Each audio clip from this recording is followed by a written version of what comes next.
Me out. Remember last week All I was right. like, Good "Oh my morning. Good morning. God." Good evening, wherever you are in the world. We're so excited to have you here today for another episode of Burnie and Bestie. Yay! What? Burnie and Bestie. Okay, I'm just going to go over and make sure. We already have a comment here. Damn. Thanks, guys. Can't wait. Love you guys. Yes, it's so fun. I'm having so much fun doing these. It's really great to be here with you and to spend this time going through the deconstruction work. Today, we're going to be talking about one of the core gaslights, what I'd consider one of the core gaslights of 12-step, or specifically Alcoholics Anonymous, which is spiritual, but not religious. We've probably all heard this. This is one of the key initial indoctrination slogans, spiritual, but not religious. So we wanted to unpack that today. And yeah. Yeah. And away we go. Well, Chris and I, before we hit live, we were talking about how I grew up in Catholic church. Like I was an altar girl at my church. My mom was a CCD teacher. Like everyone knew my mom from being the CCD teacher. So when I found 12-step, it was like, oh, like I've been hearing about the God thing the whole time. And it was like, oh, a God of my understanding. Well, I can do this because like the punishing Catholic God really wasn't doing it for me. But then once I heard I could choose my own understanding, I was like, okay, like, and it was just like more confirmation that this is the way, because it was like I've been hearing about this since I was in a baby carrier, so it's interesting, like people who have no religious experience, and then still it's like we still end up in the same places doing the same thing. Yeah. I had to do a little research because I did not grow up with religion, so I have nothing to compare it to, other than I knew it was religion before I got there because it's all about God. Like, please, how is it not all about God? Like, what kind of crazy pills are you taking to think AA is not all about God? It's literally the point of the steps is to have access to a higher power of your understanding, or a doorknob, or God, or whatever. So, and the point of the steps is to have the higher power, the spiritual experience, the religious experience that will then therefore give you the personality change sufficient to keep you sober. Like that's all in air quotes, right? Because that's just Bill's idea. AA is not all about God. Uh-oh, did you open it in another window? I hear an echo. Yeah, I just Okay. opened to make sure it was on Facebook. Sorry. Okay, cool. So I want to read you why AA might, some of my thoughts on why AA might do the spiritual but not religious thing. And then I want to open it up for a couple of comments too. And then I want to get into what religion is, define it, and some of the core tenets that are inside AA that are religious. I had to look into it and think about it because I didn't grow up. I don't have a reference to be like, oh, we did this in church when I was a kid. I'm like, I don't have that. So how spiritual, not religious functions as recruitment language inside Alcoholics Anonymous. It's like marketing tactic, right? The slogans are thought stopping. So if you get there and you have the objection, because remember, we're being sold on Bill's religion, right? That's how I like to think about it. It's like Bill literally was a salesman, but he was selling us on his ideas, not facts, not science. Like science doesn't have to like sell us, right? So Bill has these wild ideas. His marketing tactics to use it, call it spiritual, not religious, is to try to it lowers the resistance for atheists, agnostics, trauma survivors, anybody who, and when I say trauma survivors, it could be any kind of trauma survivor, but specifically also if you had trauma with a religion, it's trying to open up the gates to make it accessible to more people by hiding what it actually is. It hides the religious content up front.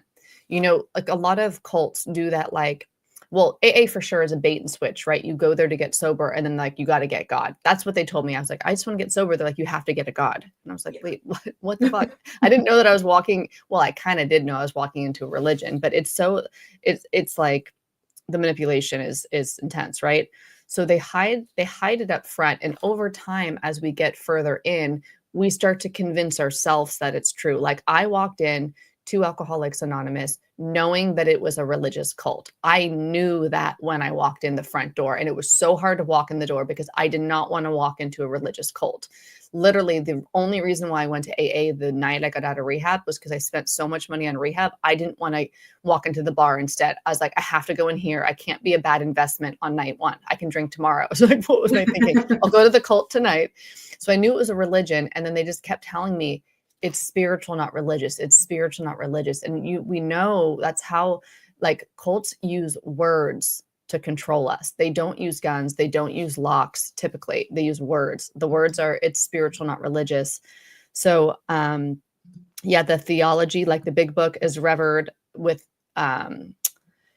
by the time people realize that AA is God-based, they're already in early recovery. They're already socially bonded. They already have community and connection. They've already been love bombed.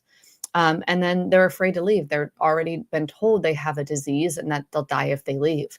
So by the time, yeah, it's like you've already bit the bait by the time, you're hooked by the time that you start to see it. And also, like, if it wasn't religious, why is there a disclaimer? We're not religious. Like, the bakery doesn't say we're not a religion. Burnie and Bestie, we're not saying we're not a religion. Like, if you're not a religion, you don't fucking say you're not a religion. Like, you're just not. Like, I'm not saying I'm not a ceiling. I'm not a chair. Like, what Right. the fuck? Right. No, totally. Is there more that you're reading from? Well, why let's just open that question up. Why do we think they say it's spiritual, not religious? Like, what do we think that gaslight is about? My opinion is that's a gaslight. So do you think that's a gaslight? And why do you think they say that?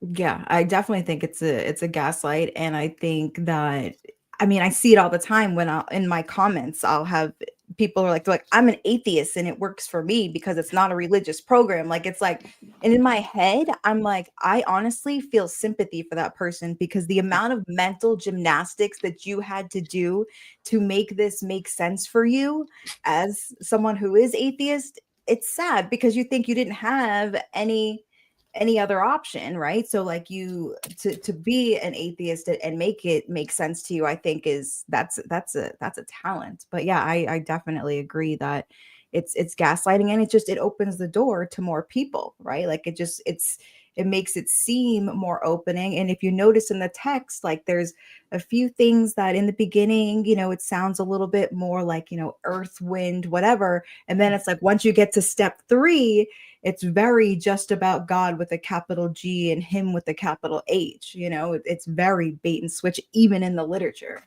So totally. Yeah. And Kate says, wait, Burnie and Bestie is not a religion? I'm out.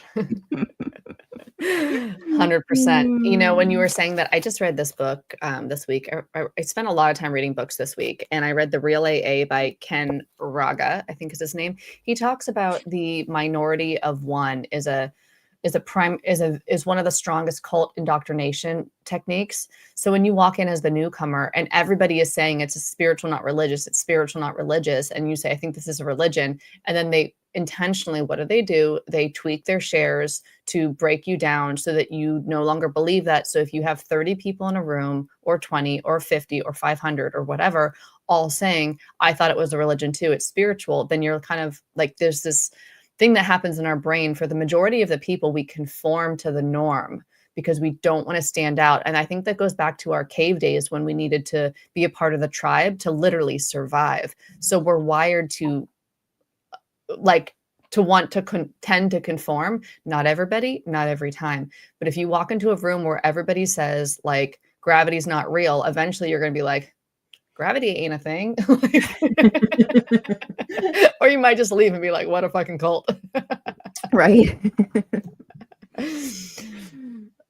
Let's see.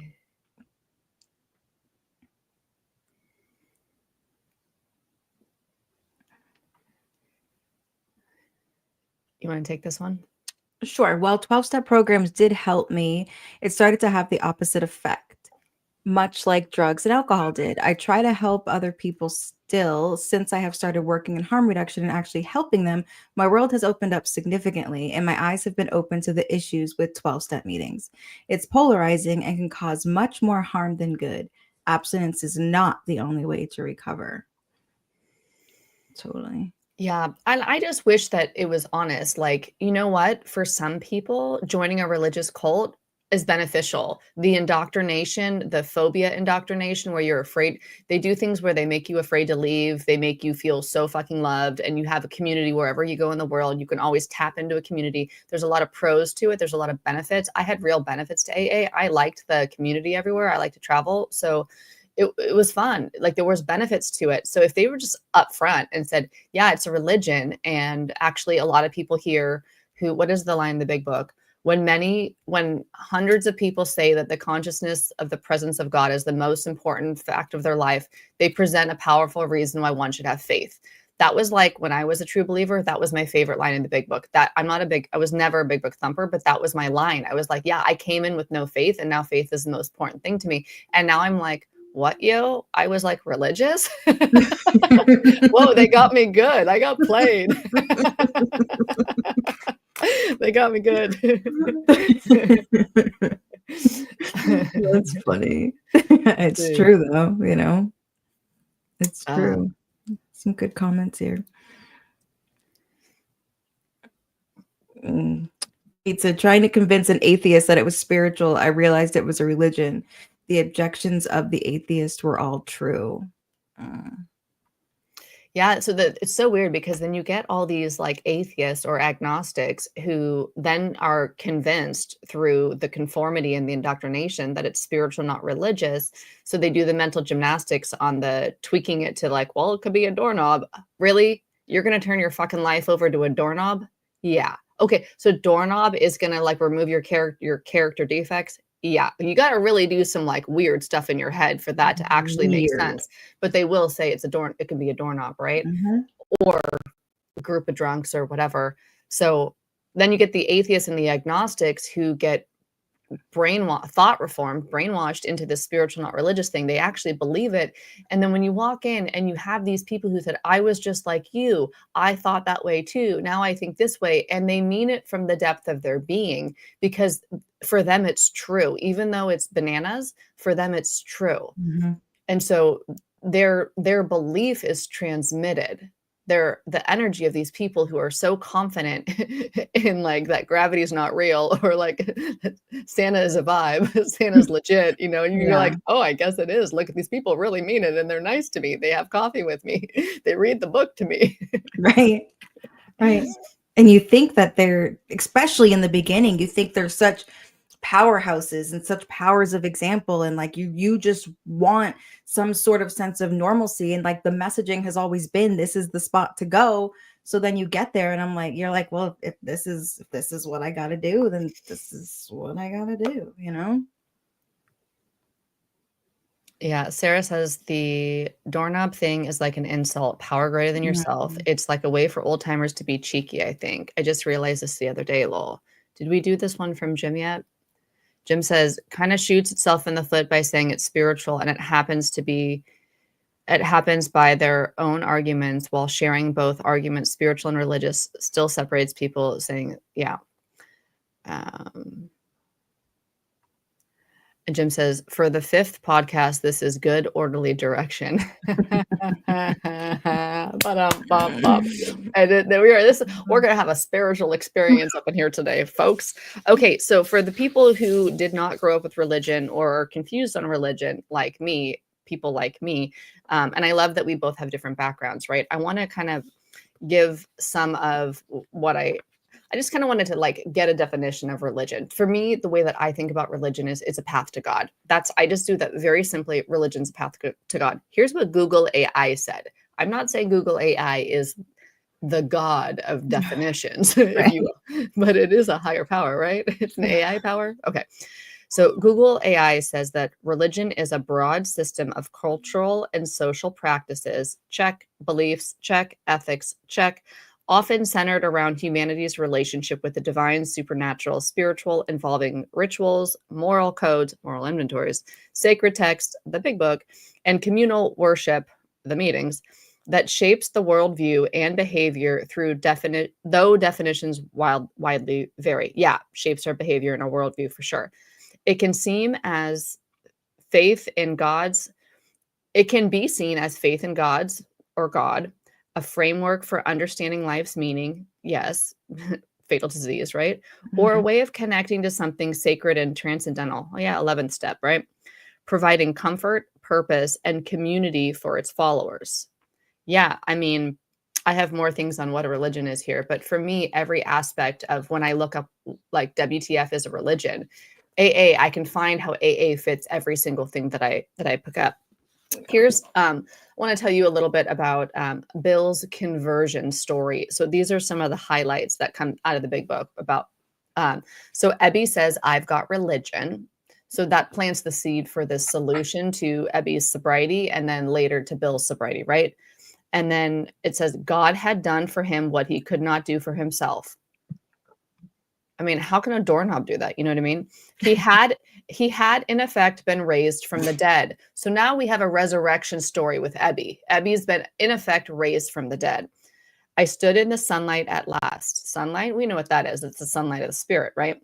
Thus, I was convinced that God is concerned with us humans when we want him enough, and all the him, God's gendered, obviously. And because we had this one person in my meetings who was like, a goddess of my understanding, goddess. She would always do like she would gender God to female. I humbly offered myself to God. I placed myself unreservedly under his care and direction. Without him, I was lost. This is giving religion. Is anyone else getting religion here? I pray now that you remove from me every single defect of character. Grant me strength to do your bidding. Amen. So this is a full-on surrender. Bill's story is surrender. It has prayer, confession, divine authority, obedience. He's going to obey God. So it's, yeah. Yeah, sorry, I should have done a trigger warning. We have ew. Cassandra says, haha, the doorknob. When someone, I forget who said, was it Sarah that said, like, I'm thinking about that, how like the doorknob, it kind of is insulting in a way, you know, like a Yeah. power greater than yourself. And then I remember some of the meetings that I belonged to, like you weren't allowed to have a doorknob, you know, you had to really like search and find, because they would say, you know, a doorknob isn't going to keep you sober. But like, this is also a group that we literally all got on our hands and knees, those of us taking our third step at the same prayer, and read the third step out of the book, holding hands, like, God, I offer myself to thee to build with me and do with me as thou wilt, relieve me of the bondage of self. I forget the whole thing, but it's like, I mean, that very much gave me Catholic vibes when I was doing it. And I know that every meeting does it a little bit different. And we, you know, there's different like sects of AA for sure. But yeah, I mean, come on. Look, the prayers in the book are legit Christian prayers. And I mean, yeah. Sarah says, I love newcomers' faces when everyone holds hand and says the Lord's Prayer at the end of the meeting. Yeah, I know the Lord's Prayer because I went to a religion called Alcoholics Anonymous. Somebody left me a comment a couple days ago. They're like, oh, AA is a religion? What religion is it? I'm like, bro, that's like asking me what religion is Christianity. It's Christianity. So if you ask me what religion is AA, I'm like, it's fucking AA. Like, that's what religion it is. Because they think that they're gonna, I imagine, either they're genuinely confused or they're being snarky and they're gonna say, no, it's not Christianity, it's not Buddhism, it's whatever you want. Yeah, that's what Bill's religion is. It's whatever you want. That's literally part of the doctrine, is that you can pick your God. You know, like Hindus, like in Bali, so Indonesia is like 17,000 islands, right? They're all Muslim except one island, Bali. Bali is Hindu. And Hindu, they have like hundreds, if not thousands of gods. In, you know, some religions, they have one God, right? And God's son. In AA, it's whatever God you want. So AA is not a specific religion. It's you get to pick whatever God you want. And you can even pick an inanimate object. Yeah. that's crazy that you learned the third step in AA. Like for me, like comparing it to someone who learned it in like third grade CCD, to realize that like people are learning the prayers in the rooms is kind of wild. Yeah. So for all of us who didn't grow up with religion and never wanted religion, yeah, then we're having to say, give us our daily bread, and everyone's holding hands. So you know what I did my first year? I didn't want to hold hands and pray because I was like, fuck the religion, man. I just like, I don't know. I didn't know that there were smart meetings at that time. I was in San Francisco. There were smart meetings in San Francisco at that time. I was not clear on it. Like that I could go to a non-religion to like have support and to learn like coping skills, right? And so, yeah, I would go to every meeting 5 minutes late because I didn't want to be asked to read because I had a phobia of public speaking. So, like, I never would have done a video back then. I was terrified. I was like shaking and like so scared. So, I didn't want to have to read the preamble and the religious material. And I left every meeting 5 minutes early because I didn't want to hold hands and do the Lord's Prayer. We did the Serenity Prayer, the Lord's Prayer, or what was the third one? There was 3 prayers that they picked from. Third step prayer, maybe. Yeah. Did anybody? Okay. So now let's talk about where did you do the third step prayer? My sponsor had me do it in Starbucks. How fucking humiliating. So I'm on my knees at my local Starbucks where I go all the time. You know, I'd bring my laptop there or a book there all the fucking time. So I'm at my third home, third space, Starbucks down the street on my fucking knees in a busy San Francisco Starbucks on Union Street. And I'm doing the third step prayer in fucking public on my knees with my hands like this. And you're telling me it's not a fucking religion. What the fuck? And you're telling me if I'm not willing to go to any lengths, I am going to die. I'm going to die if I don't get on my knees and humiliate myself. You call it humility, and I call it humiliation. I was humiliated. And so then when I was told that I need to do that with my recruits, I was a little kinder. Okay, fine. I'm going to like tweak this a little because I still want to follow the rules. I'm going for perfection for my progress. I'm trying to do it right. And I would take them to the beach. So in San Francisco is not known for the beaches because it's really cold. But so I would take them. There's like underneath the Golden Gate Bridge, there's like a beach down there. And so I'd go to Baker Beach and I would take them there and we'd kneel on the beach together and say the third step prayer at the ocean. And it's empty because it's usually so cold in San Francisco. So nobody's there. And we're just by ourselves with the ocean. And I would say the ocean's the power greater than yourself, right? Look at the waves. I heard that in AA meetings. And so that's what I would do. I never did the public humiliation, like get on your knees. Somebody did it on a bus. Literally on a bus with their sponsor, and they had to get down in the middle aisle of the bus and do it. Oh, so no. did you go through any of those humiliation Oh, rituals? no. Luckily, the very first time I did it, I was in a chapel in rehab with a bunch of other people who were, you know, working the steps at the same time as me. Any other time that I did it was like at an AA meeting, like somewhere like off on the side, you know, either before or after the meeting.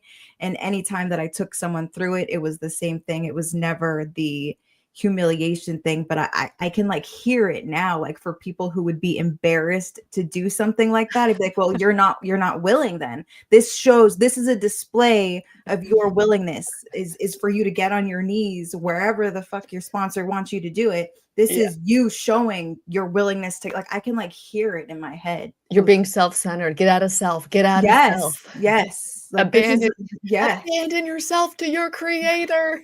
Oh, like literally, like I'm getting like shivery yuck. Look, I'm not religious and have never been, except for when I was coerced inside Alcoholics Anonymous religion. I have no problem with religion. And if people are religious, that's great. I don't really care what anybody else believes. I only know what like the only thing that I care about is not being coerced. I feel like it's really violent to coerce somebody into changing their belief system, their values, fundamentally like how they structure their life. I just find it's violent to convert people. I don't believe in conversion anymore. Sarah says, just look at the waves. Ha ha ha. Totally. Kate said, my sponsor had me do it at her home. I asked if I could go smoke a cigarette after. It was so cringe, and I grew up going to church. Yeah, I grew up going to church too. Like my mom was a CCD teacher. I was an altar girl, and it definitely gave me all of the same vibes. But in some ways, it was kind of comforting because it was like the same type of messaging I had been hearing, but it was different, and it gave me like a little bit more hope versus like this. You know, like if I would stub my toe, my mom would be like, see, God's punishing you for talking back to me. Like it wasn't that type of vibe, even though it really ended up kind of being that type of vibe by the end. So Jim said, "Don't worry, it's a spiritual bus, not a religious bus." So funny. All right. Okay. So I want to do some more religious receipts. Receipts. Trigger warning. Trigger warning. I'm going to do some religious receipts. Receipts. I can't. Y'all, it is early up in here. I'm going to do some religious receipts from the Big Book of Alcoholics Anonymous. We thank God from the bottom of our heart that we know him better. That sounds pretty religious to me. When ready, we say something like this: my creator, I am now willing that you should have all of me. Okay. We ask God to remove every single defect of character. Every day is a day when we must carry the vision of God's will into all of our activities. Thy will be done, not mine. Here's more self-abandonment, right? After making our review, we ask God's forgiveness. Before we begin, we ask God to direct our thinking. Here we ask God for inspiration. Usually we conclude this period of meditation with a prayer. And then my favorite, which I made a short video on a couple days ago, and people got really offended by it. But it's like, no, what's offensive isn't me talking about the coerced conversion, religious conversion experience in AA. What's offensive, that's what's offensive. It's not offensive talking about it. It's what's actually happening is what's offensive, people. Our real purpose, this is page 77, our real purpose is to fit ourselves to be of maximum service to God. So you're telling me that if I don't go to any lengths, half measures avail me nothing, that my purpose through your program is to fit myself to be of maximum service to God. How is that not religion? So by the time you get to the end of the first 164 pages of the Big Book, this is so funny. Sarah says, smoking right now, by the way. Yeah, I might start smoking again for this conversation because it's baloney. This is bullshittery. You got Bill Boozle in the house. Okay, so by the time you get to the end of the 164 pages of the Big Book of Alcoholics Anonymous, the text has already established it is your authority. People say it's not a cult because there's no leader. I'm like, yo, the Big Book is the fucking leader these days. Are you kidding me? People are like, that's not in the book. That's not in the book. What? So you're going to turn your will and your life over to a book from the 1930s? Okay, good luck. Well, I did, so I'm not really. I'm laughing with you. I'm laughing at me, actually.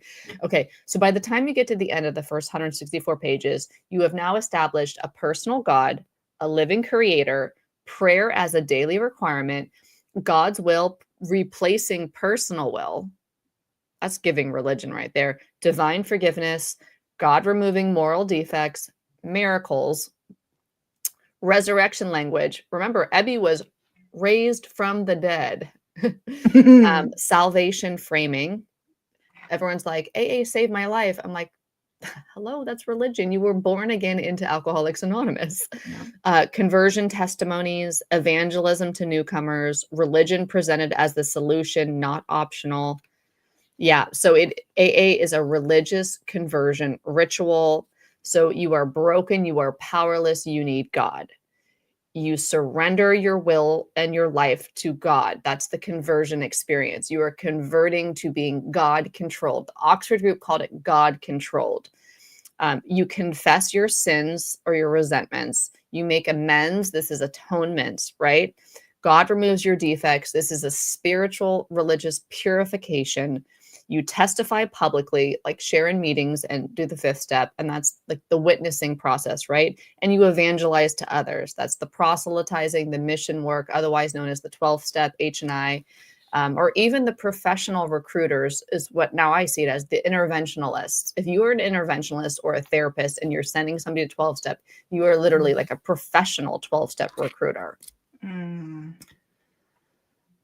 Let's see. We got some laughs. Kate is noticing that Tara is grossed out.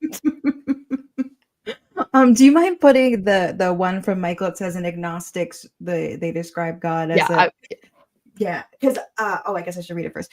In the We Agnostics chapter, they describe God as an all-powerful, guiding, creative intelligence, a spirit of the universe, underlying the totality of things, a creator, a maker.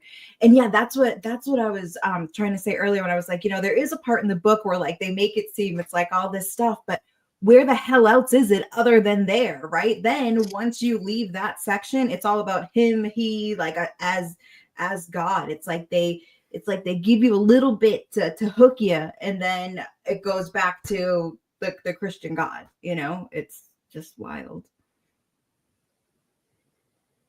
Yeah, Sarah said I never like the take my will and my life part. Yeah, it's pretty like take my will and my life builds with me as though like relieve me of the bondage of self. Like, what do you mean the bondage of myself? Like, that's me.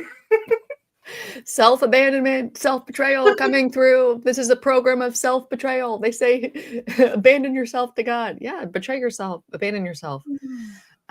Michael says, I only saw the third step prayer at the spiritual theme meetings on Sunday at the local Catholic church. Totally not religious though. Yo, why are we in a church?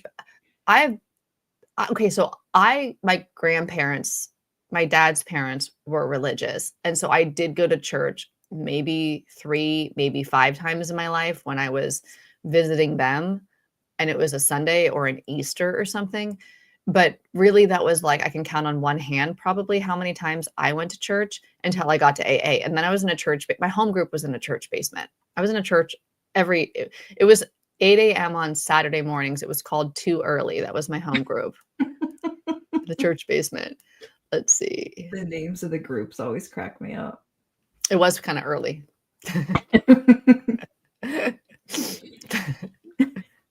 In the 12 and 12, they say atheists are belligerent and a state of mind which can only be described as savage. Of course they fucking do.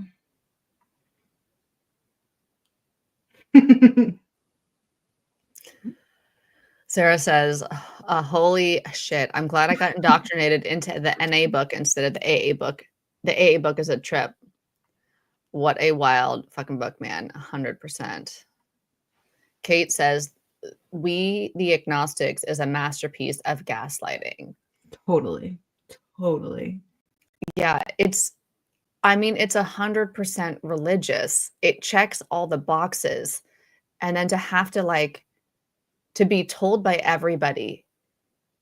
They've done experiments on this, like psychological experiments on this, where people are all in a room and one person doesn't know that everybody else is in on it, but everybody else is going to say where they compare 3 different lines, right? And the lines are 3 different lengths. So there's a long, a medium, and a short. So they put up a 4th line, and you have to say which one of these 3 is the same as this one over here. And at first they all say the right one, the right one, the right one. And then there's 6 people in a row, and the 5th person actually is what the experiment is being done on. Everybody else is staged. They're paid. They're part of the experiment.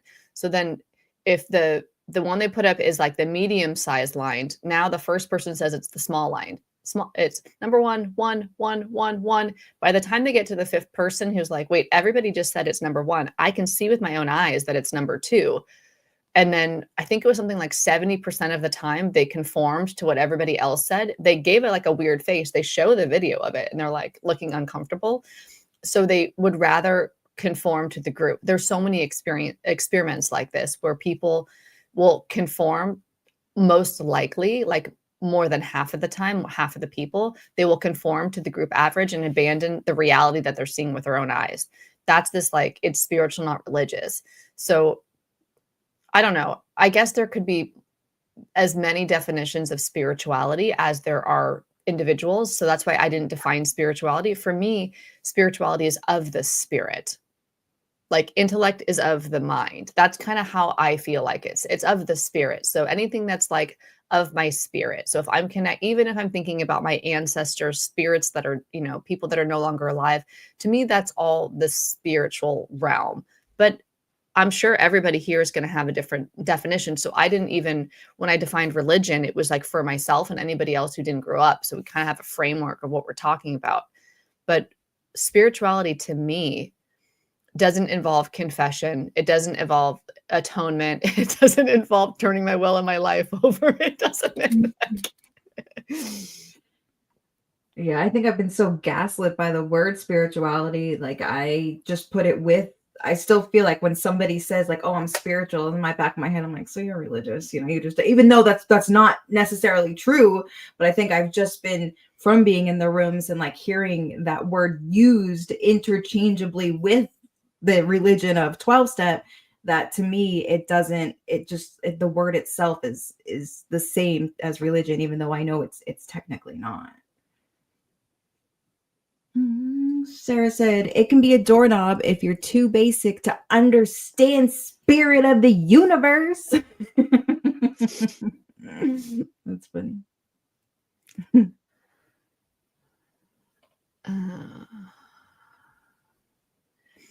Craig says, can you share some of your personal experiences of betrayal and financial or emotional abuse from other people in the program? The first thing that came to my mind that kind of aligns with this topic is that when I was like maybe almost 2 years sober, year and a half sober, I was dating this guy and we broke up. And I also got fired. And also my best friend who I was from drinking was in AA, and I just sponsored her for 6 months and she got drunk. It was all in the same day. It was like I lost my relationship, my job, and my best friend is what it felt like. And I called my sponsor to tell her. And I was like, I was so upset. And she just, without skipping a beat, she said to me, God cleared your schedule. What are you going to do? Stay grateful. God has a plan for you. And she just went straight into spiritual bypassing. And so when I read this emotional abuse, to me, that's emotional abuse. It's that no matter, and it completely shaped my thinking of like, I'm not allowed to feel my feelings and be how I am. I have to like believe that no matter what, God's doing this. And maybe if you choose that, that's fine. But she literally conditioned me. That's why I feel like sponsors are like the cult leaders, right? Because she literally reformed my thoughts so that I would go straight to God instead of just be a human and have a feeling and just have a fucking cry. Like, if you care about me, can we just cry for a minute? Like, can I cry for 5 minutes with you and tell you how much this sucks? Why does it have to be that I have to be grateful that God cleared my schedule? So for me, when I read emotional abuse, I'm thinking about in the context of like being coerced to have this, God controlled life. Yeah, for sure. I mean, I feel like for me, just there's, it's like such a big, there's so many years and like so many things that I could think of. But I think for me, like just the biggest one, I think, was when there would be different job opportunities that, they would tell me or tell others, this isn't just necessarily just me, but that we need like a get well job and that we should be happy in the sober house. And I remember me and my friend Sam, who's not alive anymore, we were like getting ready to move out, and they're like, why are you doing that? You need to stay in the, so like I felt like they really just tried to keep us really small, and that doesn't really feel like betrayal, so to speak, but like in sense of financial, I just felt like they never wanted me to make any like positive moves, to where if my schedule, maybe I'd be making a little bit more money and maybe go to a 1 or 2 less meetings. And then again, with the emotional abuse, I mean, it's like you said, you can never be anything but grateful. If you are or at least this was my experience, if I was to show any other emotion other than grateful, no matter how fucking rotten the experience, then there was something wrong with me and something I needed to look at. Like sometimes, like 100%, like we can have a part in a lot of things that when we're upset, we don't see. But sometimes people are just shitty to you, and there's nothing that you did to deserve that. But everything is always about finding your part, and never being anything but grateful. But I'm sure if I like sat and thought about it, I could think of like some real specific instances. Cassandra says, I hated church meetings. I can't stand voting polls in churches either. Kate says 12 and 12 also talks about the 7 deadly sins. Totally. Cassandra says NA isn't different. Yeah, I agree.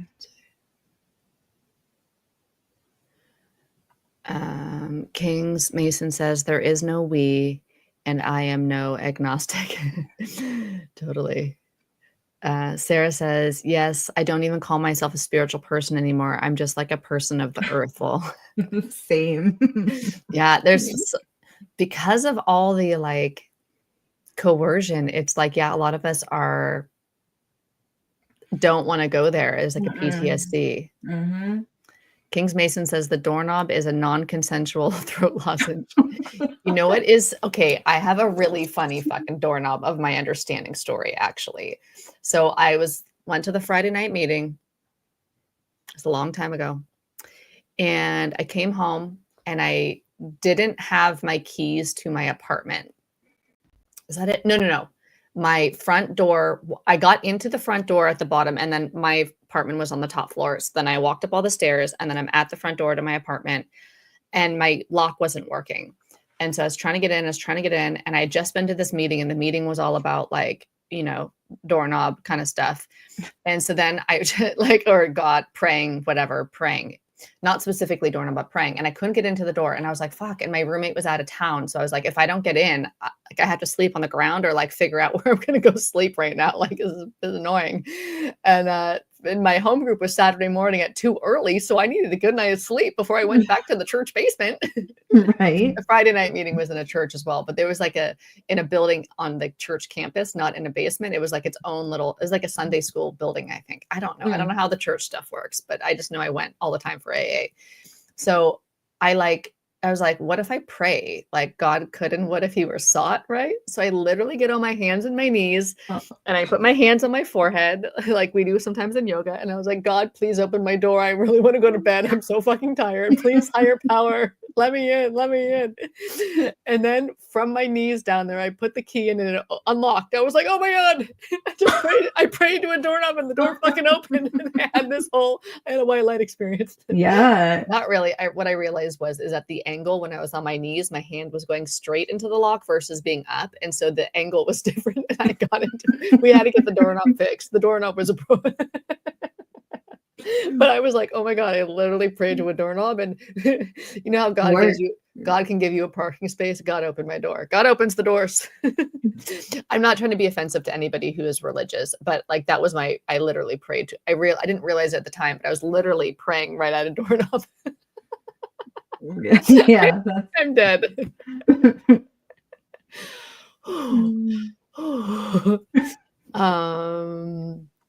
Let's see. Sarah, yeah, it's funny. I'm like tearing up. Blue Butterfly says they never validate feelings unless it's gratitude. Yeah, 100%. Yeah, that's it. Gratitude. Like it's like feelings. You learn that like feelings are bad. Like you can never be. It's almost like you learn to be a robot, right? Like you can't be too happy. You can't be too sad. Like you just gotta be like in this bubble of gratitude. It's like, what the fuck? Mm-hmm. Lavender says it's not religious, then they pass the basket like it's a church. But yeah, totally not religious. Why does the doorknob need my dollar? Gotta keep the lights on, baby. 100%. Oh wait, I thought I clicked a new one. I hate the crap. How big a cult is AA? If you're super vulnerable, it's a profound cult. Yeah, and you have no idea what you're walking into. You think you're walking into a self-help group, right? Like it's just the vulnerable part is what is just like the whole thing just, it's like these people walk in there and they whether they've been told from this person, that person, like the messaging has always been like, go to a meeting, you go to a meeting, and then it actually turns out, and I don't really use the word cult a whole lot, but I mean, I know that it is a cult, and it's like you get there and then you get indoctrinated into a whole ass fucking cult. Like, and like you said, like you just want to stop drinking. Like I just wanted to stop shooting dope. I didn't want all of this shit, 100%. And I think it's important. It was important for me in my deconstruction journey to recognize that it's a cult, because then I can look at cult recovery steps as a map out of what is actually still happening in my life. It was very validating, very liberating.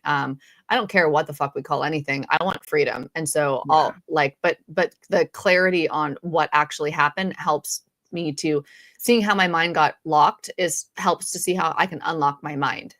Yeah. let's see.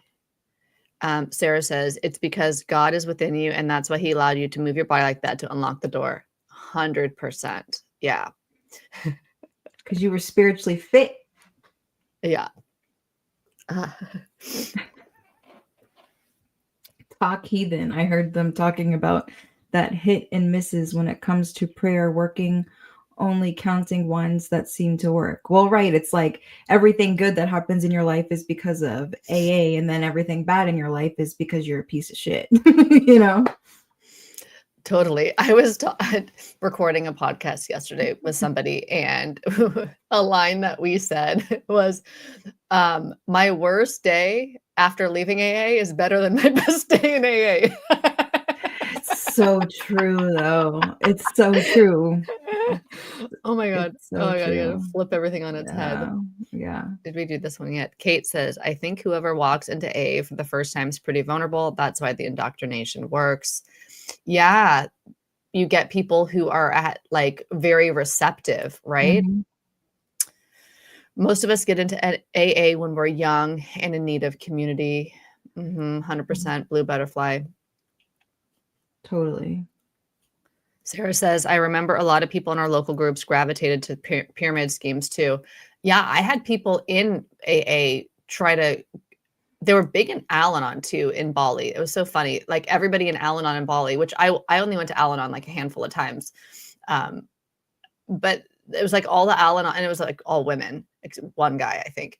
And they were all like in a pyramid scheme, and like you're supposed to pay $5,000, and then you can get in, and you're at the entry level. And then once you move up to the third or the fourth level, then you get 40 grand or 80 grand or whatever the hell it was. And I was just like, what the fuck? No, I'm not doing the Al-Anon pyramid scam. No. You know what? I studied math. I know how math works. This is not work. The math isn't mathing, people. Then what about the newcomers who are never going to get their money, and you get the old timer who runs away with all the fucking cash? This is just a scam. Yeah, sounds like it. What the fuck? King Mob said, after so much gaslighting and gang stalking, I was losing my mind. So grateful I don't go anymore. Cult. Oof. Yeah.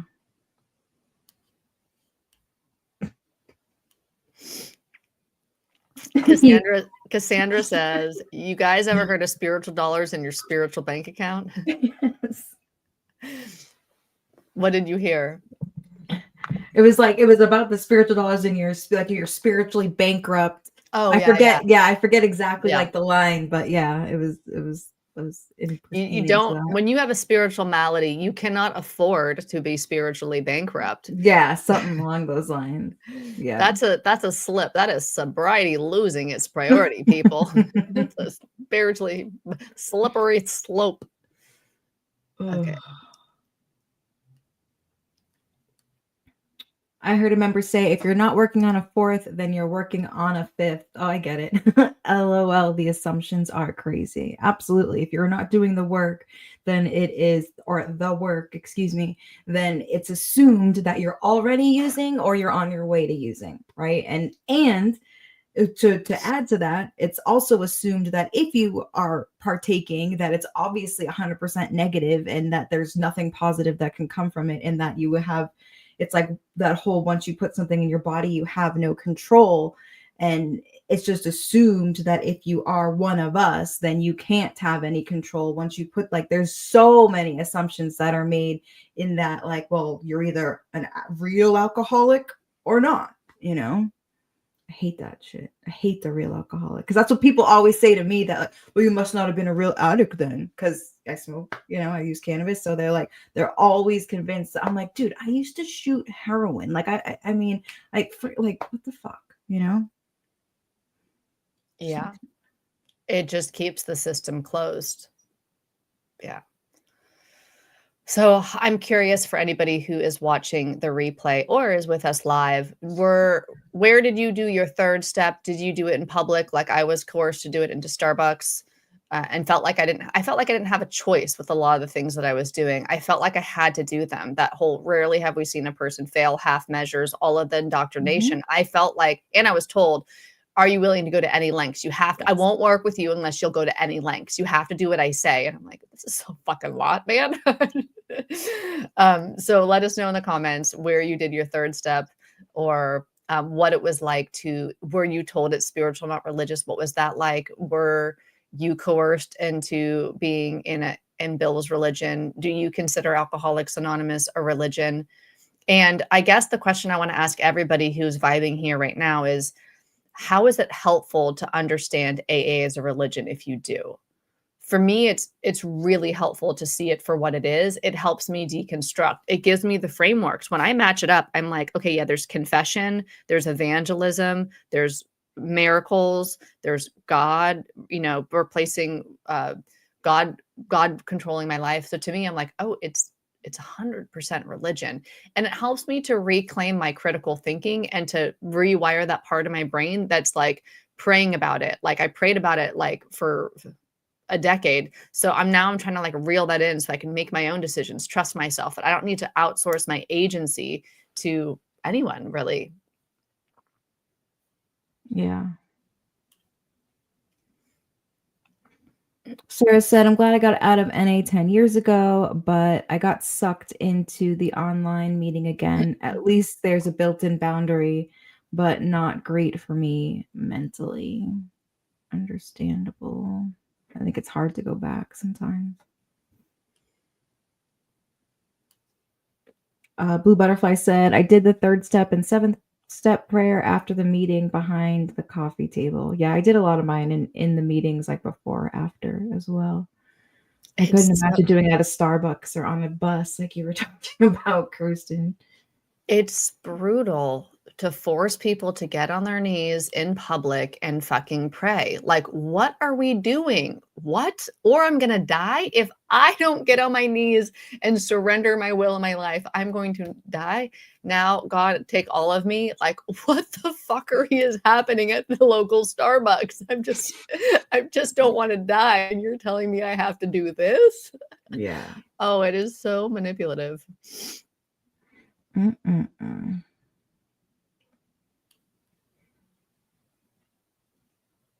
Yeah. Kate says it's almost like they're using the real alcoholic. That's like a cool thing. Like, I'm better than you because I'm a real alcoholic. Totally. That's one of the things that like I didn't like.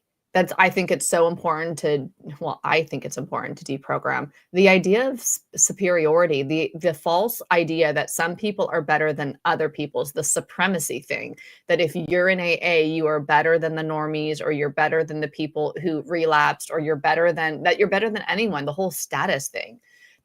There's so much like superiority in there, or I'm with God, or my AA group is the better AA group, or the way that we do the steps is the better way. There's just so much superiority inherent in AA. And I would say that part of it is in the doctrine, but it's in the culture too, that like we're better, we're the cool kids, we're doing it right, we do sobriety right, we do, or even the cults within the cults, that we do it better than the other groups of AA. Yeah, totally. And sometimes I go back and forth with it because it's like, you know what? Like sometimes I get offended by it, right? But then other times it's like maybe I wasn't a quote unquote real addict. Maybe I was just someone who was going through a hard time, but then I got indoctrinated to believe I was this person. And then maybe it kept me out there so much longer. Like, who knows? Maybe you're right. Maybe, but regardless if I was a real addict or not, I still had the same destiny and the same route because I believed that I was, because of the culture that I was in, you know? Yeah. Cassandra says, I had a sponsor who told me to trust myself. Rare, I know, but I trusted myself right out the program. Love that. Yeah, we're going to have individual experiences. There's the ideology, like the doctrine, the big book, teaches us to not trust ourselves. Yes. We got to trust God. We got to become God reliant, get out of self, abandon self.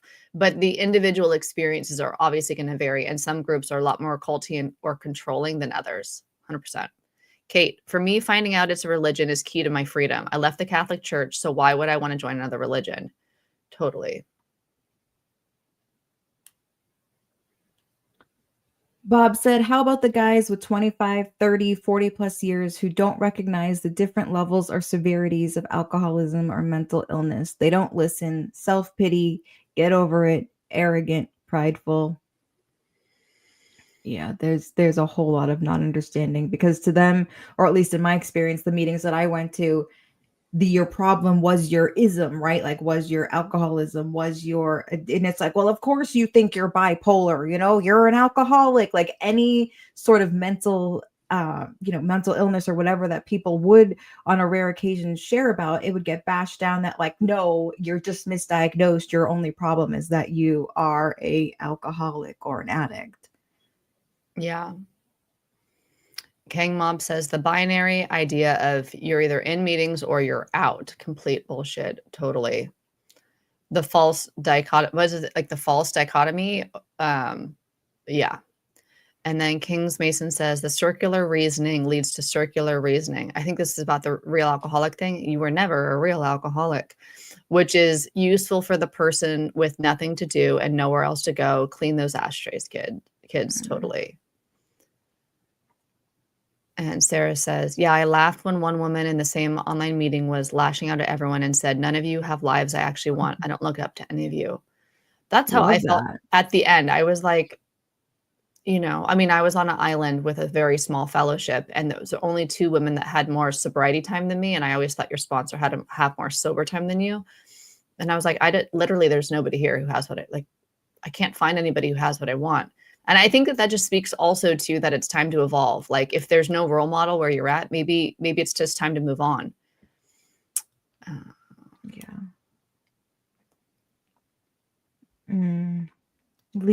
Riley said, I hated the feeling I had to expose everything about my life in order to get past it. Confession. Coerced confession. Yeah. Blue Butterfly says, black and white thinking is very dangerous. 100% agree. Totally. And it keeps us trapped. It keeps us stuck on stupid, basically. If we're stuck in this, like our idea is right. And I feel like that's like one of the things that I see so much now as somebody who's like allergic to groupthink as much as possibly I can. How many people just will say, and it's a lot of the people who are defending AA were never even in AA. They were just indoctrinated into AA through society. And they'll just say things that don't even make sense. And I'm like, God, it seems like a lot of people like aren't even really thinking for themselves. I was like, well, one of those, but for the grace of God, there go I things, because that's actually how I was for the 10 years that I was in AA. And I just want to keep waking up to more critical thinking. Yeah, critical. There's so much that exists. It's like in that world, you're either a quote unquote alcoholic, you're in recovery, or like that. Like that's it, right? You're either like once you have that disease, then you're either working your recovery or working your quote unquote relapse, right? Like there's no. It is all or nothing. There is nothing to them that exists in the middle. Meanwhile, majority of people do exist in the middle. So it's like, what the fuck? So I have a question for everybody watching live or watching the replay. What topic would you like us to kick off in future Burnie and Bestie episodes? I'm kind of vibing the topic vibe so we can kind of go deep, and we can go wherever the comments go, but to go deep on a topic and unpack it. And maybe even if I'm not familiar, prepare it like I prepared my little religious notes over here today. So let us know in the comments what topics you would like us to spark conversations of in these episodes, and that you would like to either contribute to, learn more about, or you have something to share on. So I'm open for suggestions. So much of it is so feel free to drop it in the comments what you would like future jam sessions to be on. Jam out. Cassandra says more about harm reduction. And Burnie, you need to burn off, right? You're going somewhere. Where are you going? Yeah, I'm going out to Worcester to the Summit Lounge, which the Summit Lounge is actually a club that's a cannabis club that you can like smoke and stuff out. But they're having a Christmas party for the Mass Can. It's a cannabis activist organization here, but I'm tabling for a little while, just handing out Narcan and fentanyl test strips because it's the holiday season. People party more, people get depressed more. There's it's all like a whole bunch of the all good, all bad. There's all of it in between. So that's what I'm going to do at the Christmas party, the cannabis Christmas party, my kind of party. But I hope that you guys have a wonderful week, and I will catch everybody later. And Bob. Bob says, you help me feel like I'm not insane. 100%. That's the AA indoctrination. Bill goes hard into that we're insane if we don't agree with him. Can you imagine if a rando on the street was like, you need to join my cult religion, otherwise you're going to die, go insane, or get locked up?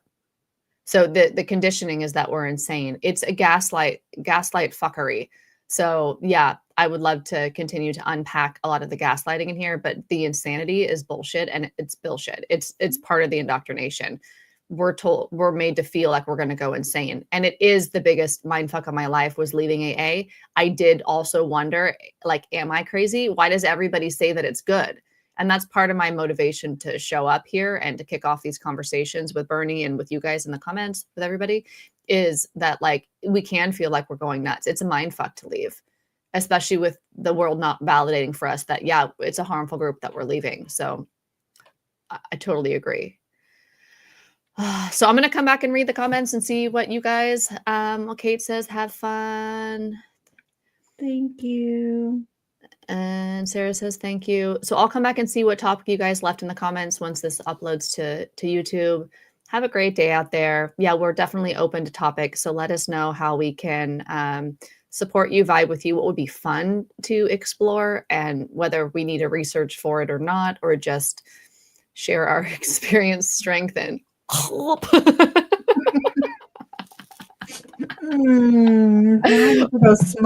When in doubt, get on your knees and ask the doorknob for what you want. You may just be surprised.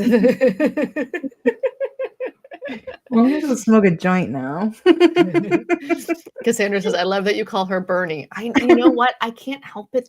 I like make-up nicknames. I don't know what it is. Like, can I blame it on autism? Like, it's just the way my brain is. I always just like, I don't know. I just kind of, nicknames are so cute and fun. I don't know. And I was like, can we be Burnie and Bestie? Is that too weird? I was like, I don't want to make you like rhyme with Bestie, but like, I kind of really like Burnie. Yeah, I like it too. I like it. As long as people spell it the right way. The B-U-R. We went back and forth on the Burnie for a while. We're like, are you really going to be Burnie?